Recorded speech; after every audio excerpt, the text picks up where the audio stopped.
Hey folks, Kilt-Man here, Kilt-Man at your services. How are you all? I hope you're doing very, very well. Now today's a very, very busy day. We've got the Rugby Six Nations is about to get underway. Scotland playing France. France, the favourites. France unbeaten in this tournament. But they're playing them at Murrayfield, so home turf. Come on, Scotland! So I've got to get this done and get prepared for that. So, and we've got something else lined up for later on as well. Oh yeah, there's a lot coming your way. Because we have, regular viewers will know what could be inside there. It's movie artwork. It's mystery movie artwork from our good friend, you know him, you love him. It's Steve 007 Smith, up to his old tricks again. And he's got me beat this time because the clues he sent, I don't really know at all. But that's another video, so we're going to come on to that. But here's something which I haven't discussed at all. Coming out within less than a week is Robert Pattinson in Matt Reeves The Batman. Yes. Oh, there's a slight giveaway there and these plethora of villainry here. My little rogues gallery. Now, I have deliberately avoided talking about this movie because I've deliberately avoided the movie. You guys know what I'm like. When I get fixated on something, I overhype it for myself. I buy all the merch, I get everything to do with it. I live and breathe it for months in advance. And you know, a sort of recent phenomenon over the last few years is disappointment. Quite a few films have massively let me down, big time. Usually superhero movies as well, you know, like Wonder Woman, Batman versus Superman, Justice League. We won't mention Halloween Kills. Oh damn, I just did. I vowed I'd never mention it again. But so I've deliberately kept away from this. And I always knew I was going to see it day one.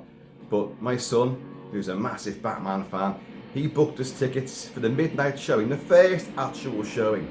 I know it got screened earlier this week, the big sort of special screening, the premiere as it were. And a few of them have been doing the press junket and all that, a few of the stars. And obviously I've now learned a lot more about this film than I previously knew. And oh my god, I can't wait. I mean, then I'm saying I was avoiding it, but I was avoiding it because I knew I'd fall totally head over heels for it.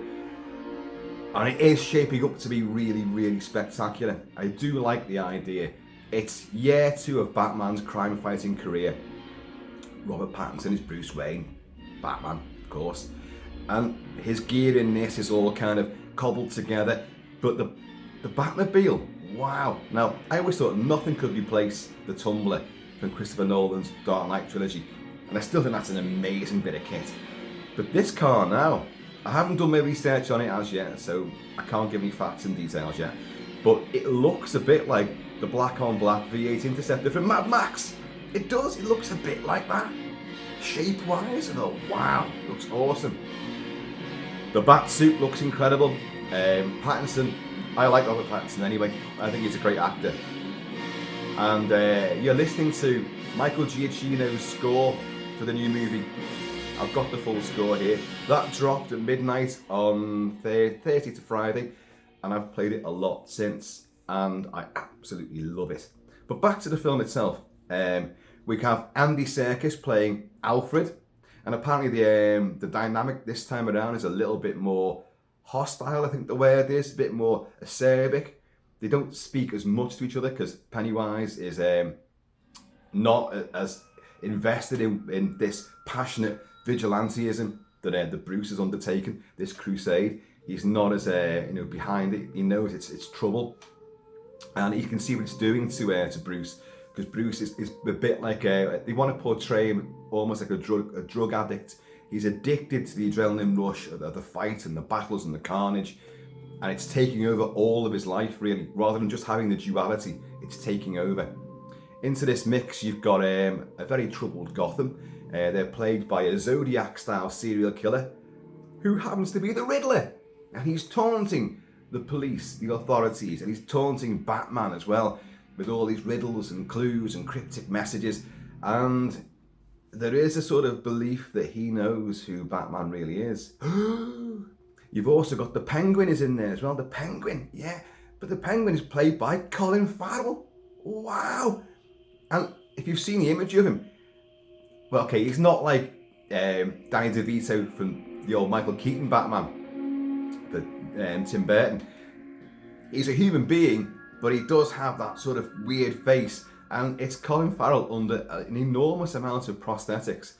In fact, from the stills I've seen of him, he looks like Robert De Niro in the Robert De Niro fat makeup. Well, it wasn't makeup, was it? When he was playing, I could say when he was playing Al Pacino. When he was playing that great big gangster in Untouchables. You know, what's his name? Al Capone. Is that it? God almighty. It was a busy, busy, long night yesterday of parties, merriment and revelry. And as you can tell from my dishevelled appearance, and the worst, I look the worst out of all of these people right now, because yeah, I'm feeling it today. And the only answer to that is more of the same. Yeah.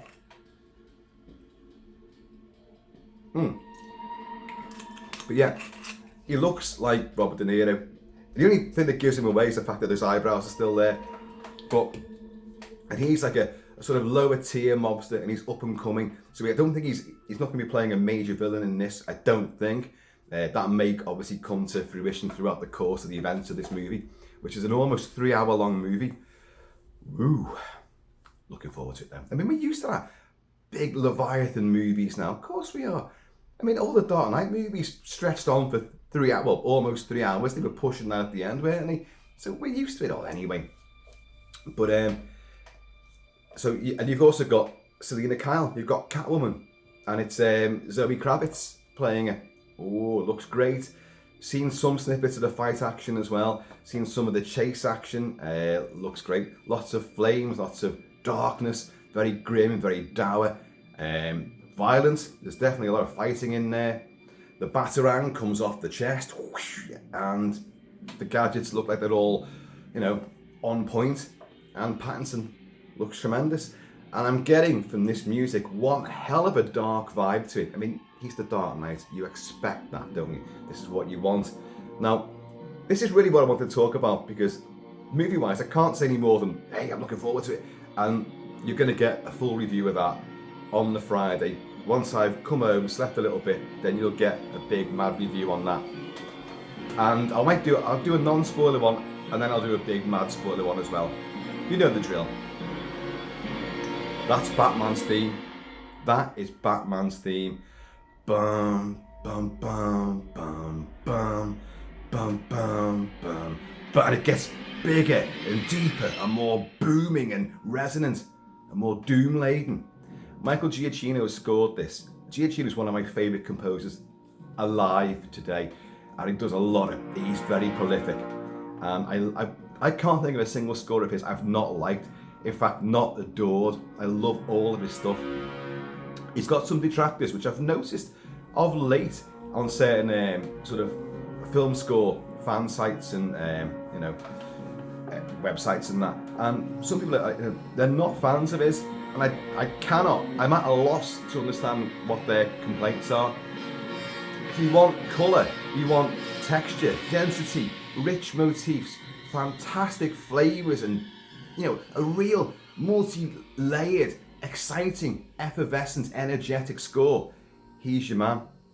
He has, on many other scores, an element of John Williams, where it's the multi-layered complexity of a huge orchestra, and the great propulsive main anthemic themes. You know what I was trying to say there. And he excels in them. However, this score is not like that. This is the deepest, darkest, most sinister of anything he's ever done. And he did all the latest Spider-Man movies, he scored all those. The great John Carter, which everyone just ignores and just casts aside. I love the movie, and I love the score. Giacchino. And this is an epic long score. It's 115 minutes of music on this first release. And they may go the whole hog and release a full expanded version of this as well at some point. Although, in my experience, I don't think Giacchino's ever done an expanded release. Someone's going to go, oh yes, he's done it loads of times. And I've probably got them. But this is very dark. It's very somber. It's It's the least Giacchino-like score that he's ever done. And at first I thought, really, is that the main theme? Dun, dun, dun, dun, dun, dun, dun, dun. And as you can hear, it's permeating many other tracks. He'll play it in minor or major mode. It'll be slower, it'll be faster, it'll be harder, heavier, or it'll be softer. And he's manipulating it quite a bit. There is a theme for the Riddler, there is a theme for Catwoman. We'll have a little look at all these as well. But at first I thought, really? That's a dirge. That's a funeral march. You know, it's Doom. And it's played on all sorts of instrumentation, but it's mainly boom, boom, boom, boom, boom. Just big, resounding bass, slow, ominous, deep, resonant. And but the more I listen to it, because you haven't got a fucking choice, because it just plays. It permeates almost every track, really. It's grown on me a hell of a lot, and I love it. I have a few misgivings that it does get a bit repetitive, but I like it, so that's not really an issue, I suppose. But I have a feeling that many Bat fans and movie fans and score fans will not like this because of its repetitive nature and its very simplistic, doom-laden cadence. Personally, I haven't got a problem with that. I think it suits the character. But you've not got the Danny Elfman flourish and fanfare, which itself was dark as well. And then the Hans Zimmer's score for Christopher Nolan's Dark Knight trilogy, which compared to this, it's incredibly upbeat and quite sprightly in places, even with the boom of, the Zimmerisms. But I do like the score for all three of the Nolan movies, and I love all three Nolan movies. And I think The Dark Knight, as I've said many, many times, is an absolute masterpiece. It's not, strictly speaking, a superhero movie. It's a crime drama, but it's haunting, it stays with you, it's captivating, it's exciting, it's powerfully moving as well. And I'll take it to the grave with me. That's one of my favourite movies of all time, one of my favourite superhero movies that I've ever encountered. And yet it's so anti-superhero, at the same time. Now this, admittedly, the Batman looks very, very much more like your more conventional sort of superhero movie. Lots of action, lots of cartoonic style, comic book style explosions and action scenes. And at least with Matt Reeves behind this, from what I've seen so far, we're going to see the action pretty well, which is not something that Chris Nolan excelled at.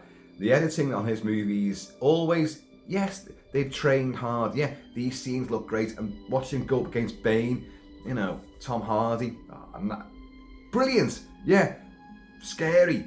But the actual fighting, apart from a couple of shots, you don't really see much going in. You don't really see the impacts, and that because Nolan does not direct hyperkinetic action scenes with one eye for the audience, how they're going to enjoy it. It's all fast cutting and different lengths and shots and distances and all that. And to me, it doesn't always work. I still love them, but it's because I love them that much that I can afford to be a bit sort of critical at the same time. But this looks like the opposite. It looks like you're going to get damn a sight more action. And there is a nice little bit here. This is a track called Crossing the Feline. There's a lot of these tracks are very simplistic and almost minimal. There's a tiny motif which will just keep ticking along, and gradually build. Or midway through the track, it might reach a crescendo and then become like a softer version of itself and play out the rest like that. And I like that. Listen, you've still got dun, dun, dun, dun. And that was on a piano there. But there's a hint there of Spectre as well. And, oh, God, what's the Bond movie? Oh, Jesus Christ, what's it called? Skyfall. I told you folks, I was out all last night, and it does play havoc with the old grey cells, honest to God. It worries me sometimes that one day I'm going to wake up and just think, why am I wearing a skirt? So I mean, Batman meets Kilt-Man. And that should be a superhero. One day I'll get that off the ground. Kilt-Man, you know. But listen the edgy build up here.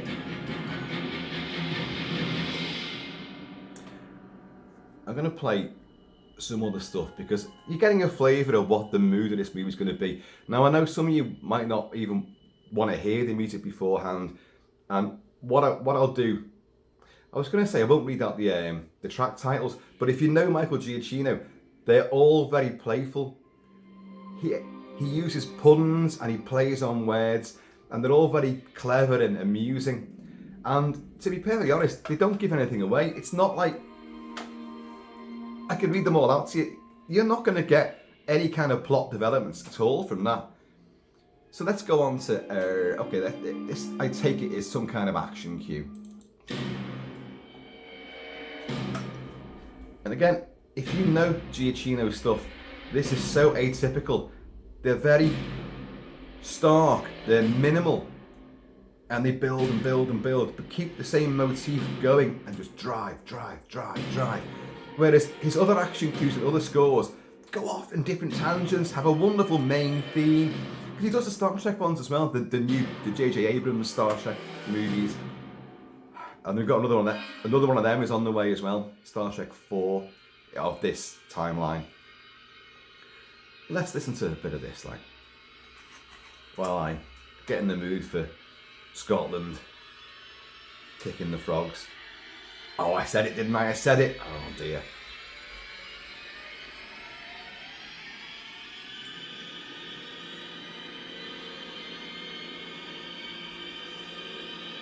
When's it going to end?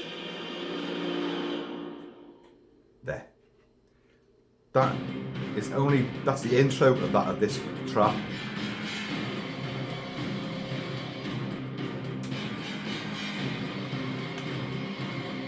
I love that. And there's a metallic sort of edge to it as well. You can hear the clanging going on. Okay, I'm going to say what it's called. It's called Highway to the Anger Zone. See, play on words there. I think this is a car chase.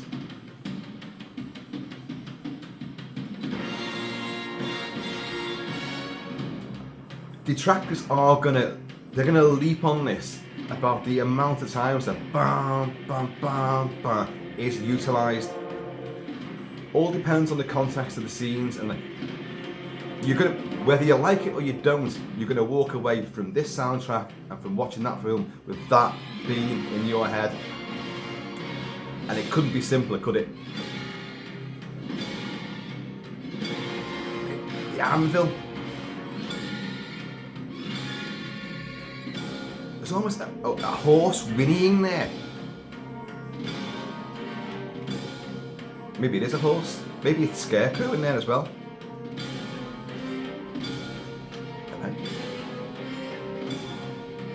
And I don't know if we get a hint of the Joker arriving. This is the first of a projected trilogy. There's meant to be 2 sequels to this, plus spin-offs from it as well. So, I mean, you know this as well as I do. They don't just do a one-off superhero movie. It's all devised with, like, you know, multiple ventures afterwards. They don't just, like, drop these things and then run away. No, they want it to build and build and build. But I think Pattinson's on for 3 movies. He's a great actor, you see, and I don't think he wouldn't want to stay pigeonholed with this. This film should have come out in June 2021, but you know that pesky pandemic thing got in the way. So we're finally going to get it in a few days' time.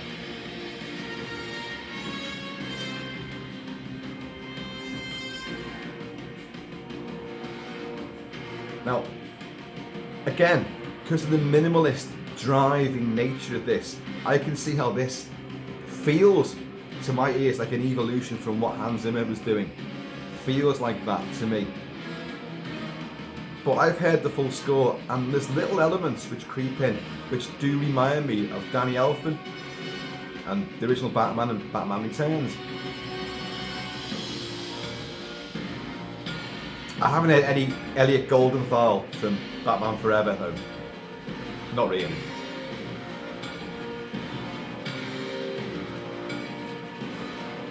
That guy in the orchestra like that. Again?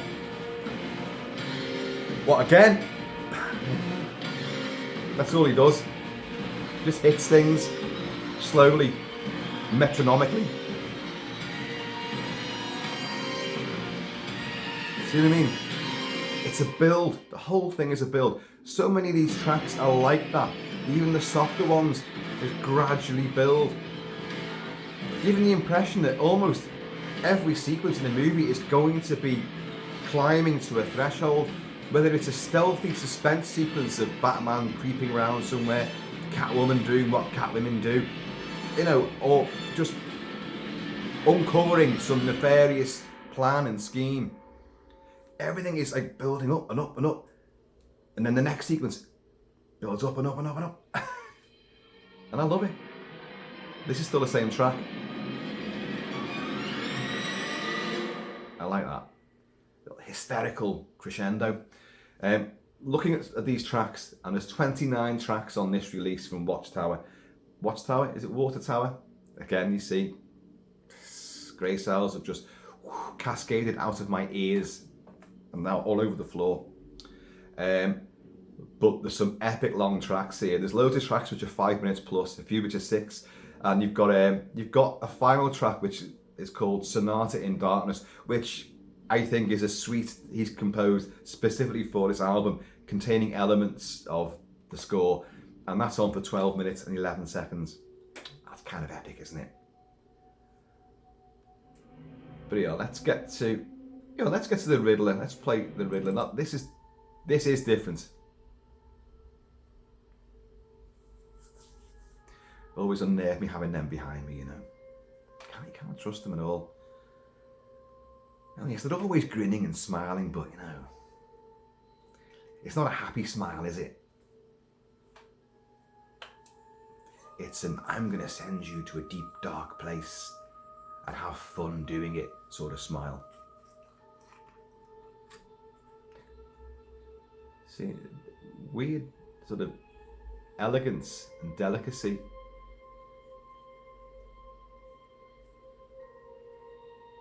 In fact, this early motif on the Riddler's theme here, I've been racking my brains trying to think what it reminds me of, but there is something out there which this does remind me of, and I just can't think what it is.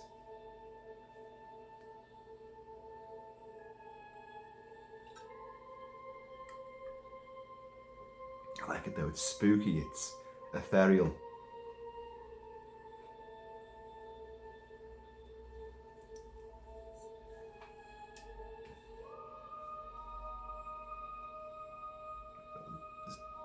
Delicate elements of the piano in there, obviously the vocals there. Some would say it's not vocals, that's just sampled. I don't know enough about the background of the production of this score, but it does sound like someone's vocals there.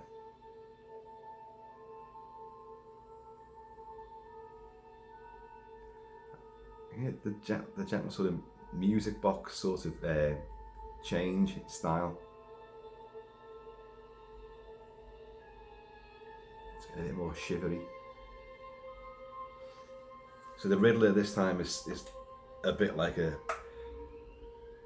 plotting, scheming, taunting serial killer.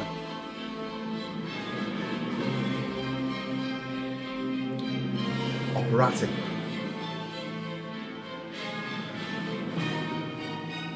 If Danny Elfman came up with a gothic noir opera, Hans Zimmer came up with a postmodern, industrial, angst-ridden opera, and this has operatic elements, like here. That's great, isn't it? It's just that earlier bit, that gentle little tinkling music box, but given like a big boot up its arse.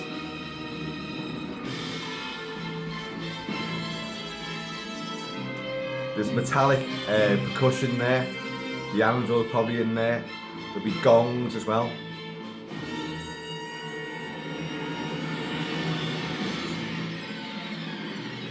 And I love strings that just do this, that whippoorwill wail. They can spiral up, they can spiral down, and it basically go, whoa, like spiders up and down your spine. And I love the way it's returned to that.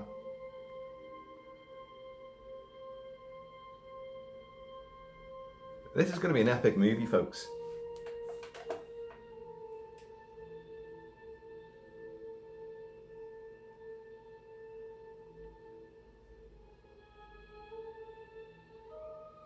Yeah, okay. Look, I want to Catwoman. Oh, this is completely different sort of tone, isn't it?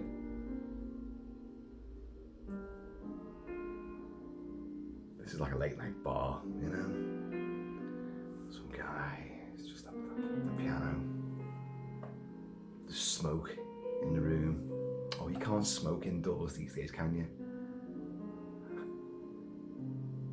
Actually, folks, can you smoke indoors in America now, or in certain parts of America? I don't know. I know in the UK, in bars, pubs, clubs, you can't smoke indoors at all now. That's it. Finito. Gone. I don't smoke, so it doesn't bother me. But when people were smoking, it didn't bother me either at the time.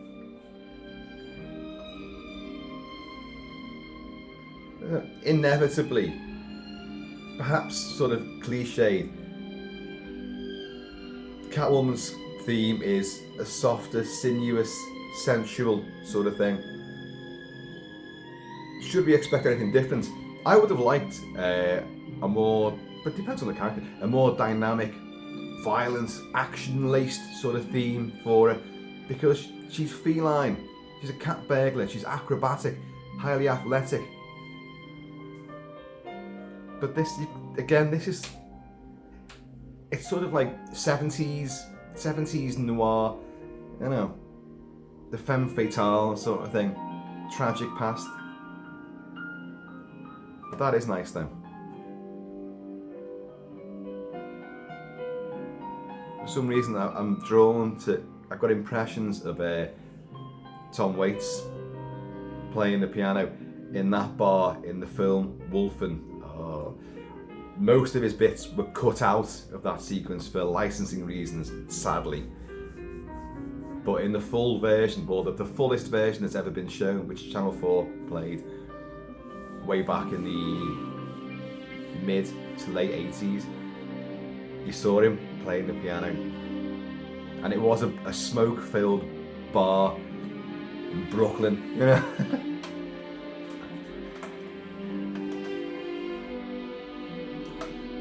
Now, are you getting a James Bond feel from this as well?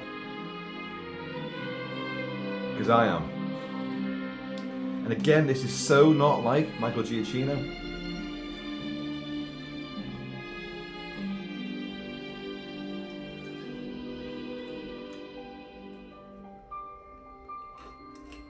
It is lovely though, it's lovely. Let's see what else. Let's have another one. Let's okay, here's another jokey title. An imperfect murder.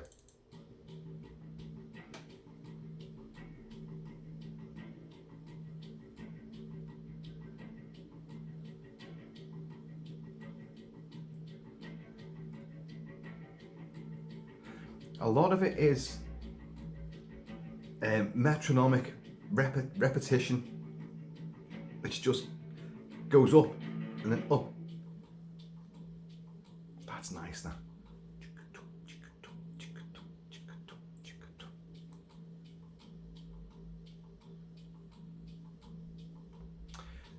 Giacchino has a playful nature with a lot of his action and, you know, heroic scores.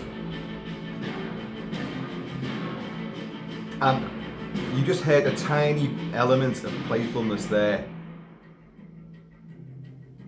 but it's swallowed up by that huge bombast of Batman's theme, which I think is never far behind any other theme or motif that you hear in this. that's always there, lurking in the shadows, as Batman should be.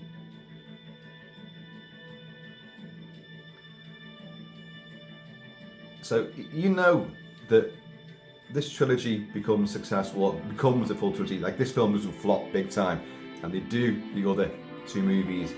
That for Bats, it's going to end badly with romance, tragedy. He'll be forever haunted, and again, it's going to be this guy is going to come out of the woodwork and wreak emotional, psychotic havoc on an already terribly flawed and haunted human being, as in Batman.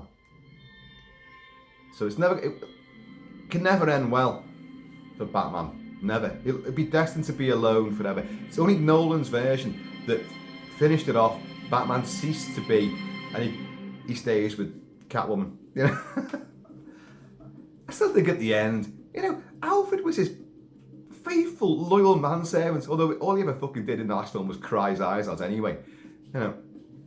But Michael Caine's sitting there at that lovely Parisian cafe bar, and all they do is they just think, oh yeah, and he just like Batman, Bruce Wayne, just turns around and just goes like, and that's it. And he just folds his paper up, pays his bill, Alfred, and off he goes. After looking after him for fucking decades, Christ Almighty! I think you owe him a bit more than that, Bruce, don't you? At least having a selfie together, couldn't they?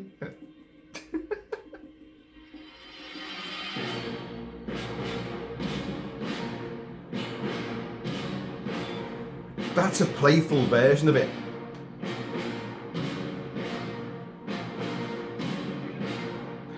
I'm sorry, folks. If you get through this video, all you're going to hear for the rest of the day is just that.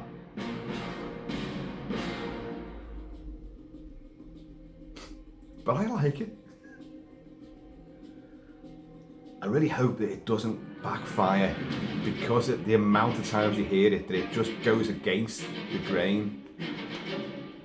All that I've heard review-wise, and I haven't really read any proper reviews of it as yet from the people who did see it at that big special screening, they all say it's absolutely fucking amazing. As you'd expect. Then no one's going to come out of that. You know, it's all been paid for. They've had loads of wine and champagne and canapes and all that sort of stuff. And they're not going to come and say, oh, that's fucking shit. Should have stuck with Chris Nolan's version. Should have stuck with Adam West. There's never been a better Batman than that. You know, you're not going to hear that. Only when the proper film reviewers and Joe Public like you and me go and watch it. We may be big fans and have a vested interest in it because we've spent so much money on all the merch, and it's consumed so much of our childhood and then adolescence, and then in my case, well, 52 years of life, you know, as I've loved Batman. So you have got a vested interest in it as well. And everyone's saying, oh, don't tell the origin story again. Well, I reckon you are going to get flashbacks to his parents getting killed. You're going to get that. They never seem to be able to avoid that. But this is not the beginning of Batman. This is Batman year 2. So he's already a known commodity. They know he's out there. He's still not the most experienced at his crime fighting. He's not the guy that Michael Keaton was. And he's not the guy at the start of The Dark Knight.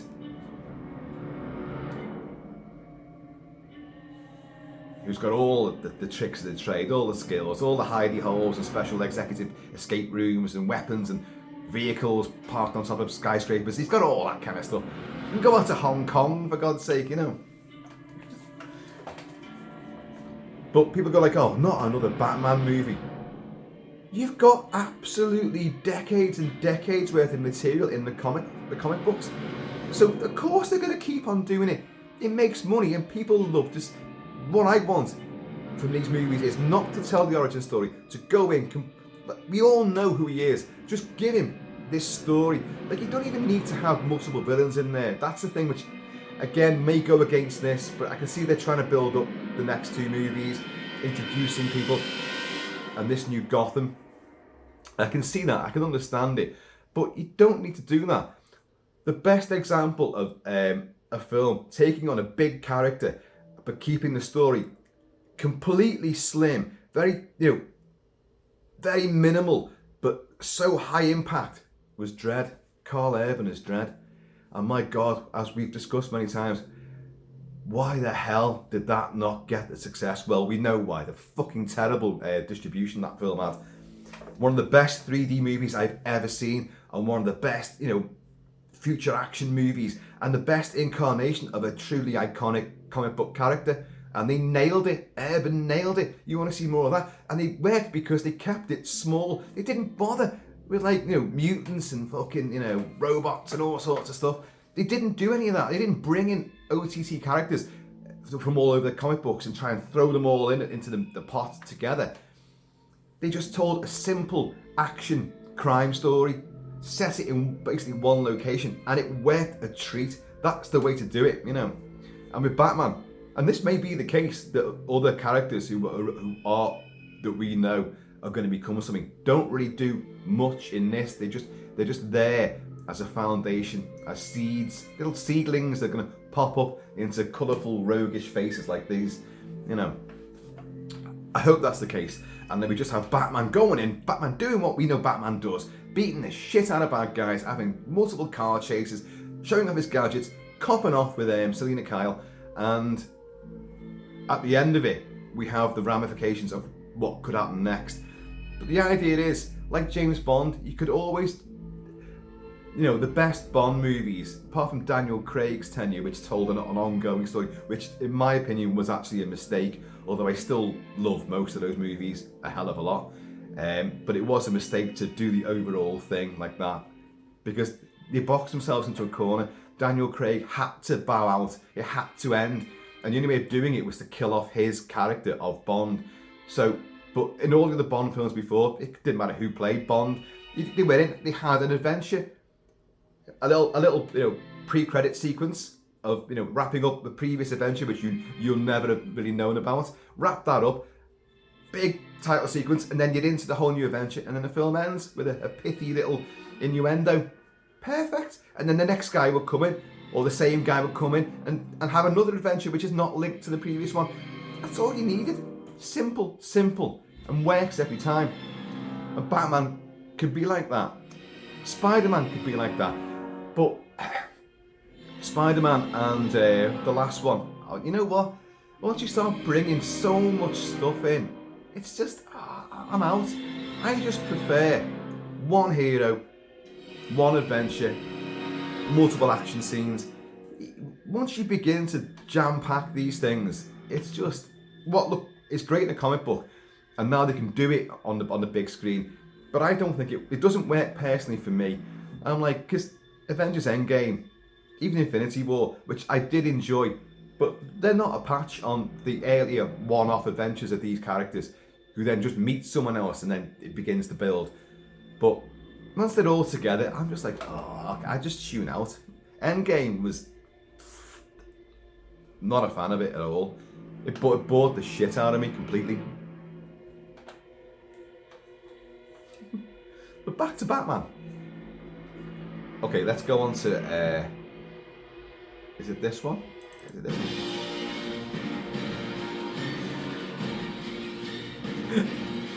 Don't tell me you didn't expect to hear that.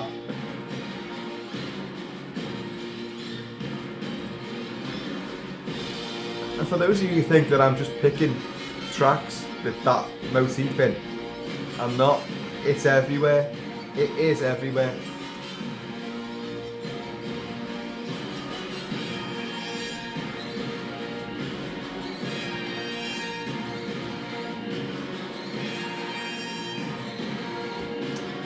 Okay, alright. This sounds different, doesn't it? In fact, Elfman. There's an element of Elfman in there.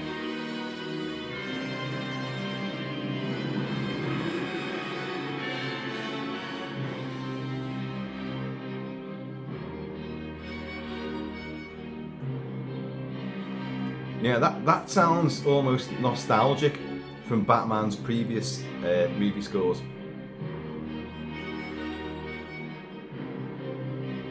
So I think what Giacchino has done, he has actually genuinely gone back and listened to other people's scores, and although he's jettisoned pretty much most of what they've done and the fanfares and kept things simple, he has put little elements in there, let them creep in and slowly just permeate his stuff. By the way, like the film scorer and editor John Ottman, who's also directed as well, Michael Giacchino is going to be becoming a director, and he's going to be doing, of all things, get on this, Werewolf by Night, a Marvel anti-heroic character who happens to be a werewolf. He intends to direct that. Whether he'll score it as well, he probably won't, because, you know, scoring and directing, only John Carpenter can do that.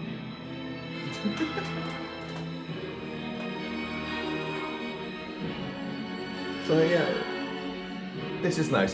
This track does build up as well. I'm going to move it on.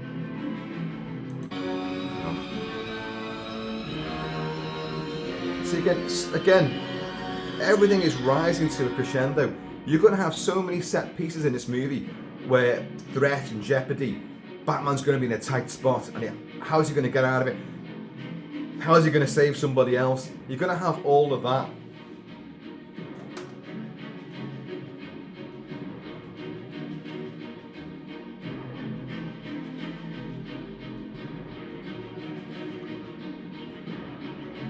Let's find someone else.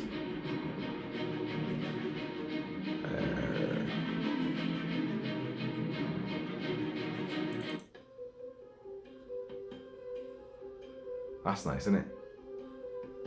This is Meow and You and Everyone We Know.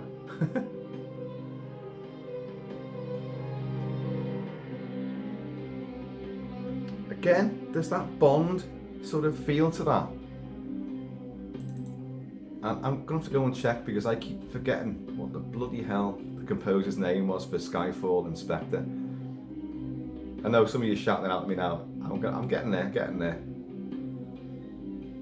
Oh God, where is it? Thomas Newman. Can you hear that? There's an element of Thomas Newman's sort of thematic sensibility there.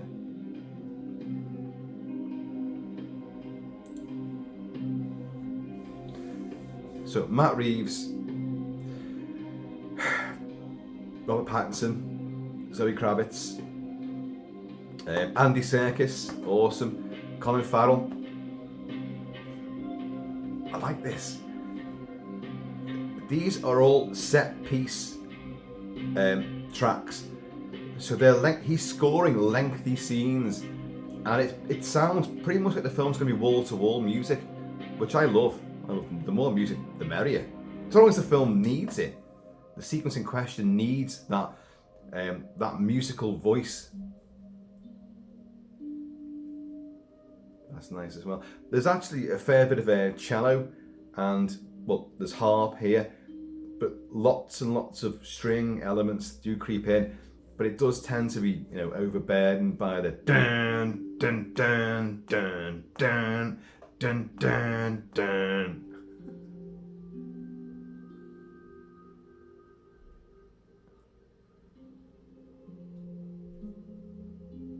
It's nice, but we're going to move on to what you now know and love.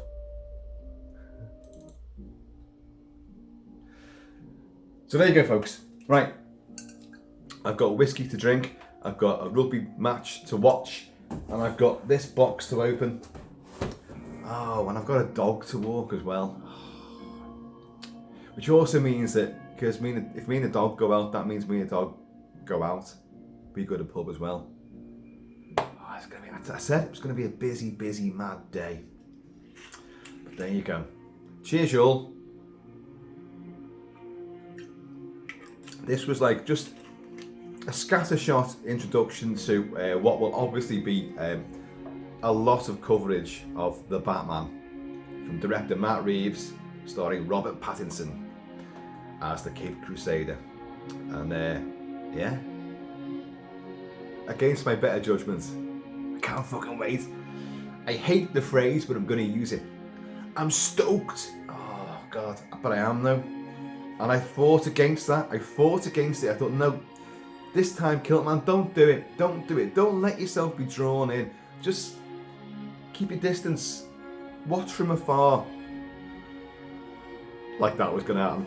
So you watch in a few days' time, I'll have all fucking action figures and all sorts from the movie. I love it when the soundtracks drop earlier. I do love that. Officially, sometimes they release tracks sort of by unofficial means. They leak certain tracks out, and like with Halloween, and I kind of didn't want to do that. I thought, if you release this full album, I'll get it straight away, even if it's like a month before the film was released. But little leaked tracks, because sometimes they're not the genuine track anyway. You've actually got a bit of a fanfare, a bit of a flourish.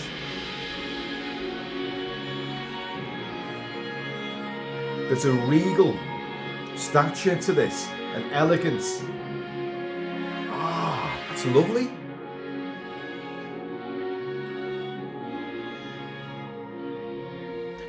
This will have to be towards the finale of the movie, I would think. This is the full Batman theme. So there's a lot more to it than just bam, bam, bam, bam. Although from this soundtrack you probably wouldn't believe that. I love it. You've got it. Batman has to be a tragic figure at the same time. He has to be. He can never find solace. He can never find peace. I know in Nolan's version he finally does, and that's great. That caps off that trilogy, so you can never return to that. That's fine. But if you're telling the proper Batman story from the Batman of the comics, then he needs to have his distance from humanity, from society. The duality of his lifestyle. Bruce Wayne can have all that sort of partying, but the real character is when he dons the cowl and the cape and goes and kicks ass. And I hope he kills in this movie. I can't stand just battering people, maiming them. But no, my code is I don't kill anyone. I know that is the lore, the mythology of the character from the books, but in reality, I know, I did say that. You'd be kicking the shit out of these people and they'd be dying. If you're breaking bones and necks and spines, they're not going to get up. And also, don't be a prick and like keep on fighting the same bad guys and then just making sure that they end up in Arkham Asylum, where they're going to escape again and again and again. Can you hear the water phone there? And the gongs. That's lovely. It's these subtle elements which he's left them deliberately in the background. They're subdued, they're hidden, but they do just glitter through occasionally and give a bit of the Giacchino sort of colour. So I think he has gone off on a different tangent here from what he normally does. And I like it. I like it a lot. Yeah, I love it. Something agree? Yeah, I love it.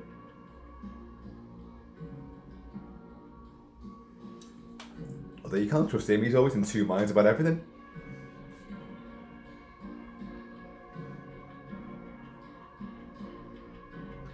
Well, there you go, folks.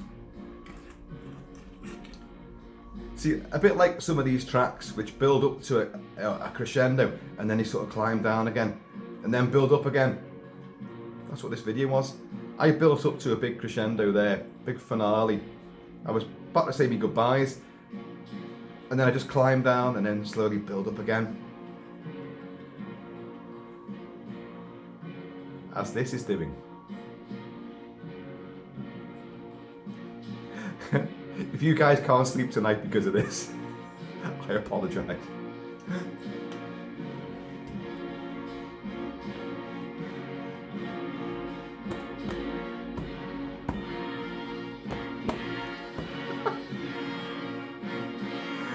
brainwashing, isn't it? God, make it stop. Make it stop.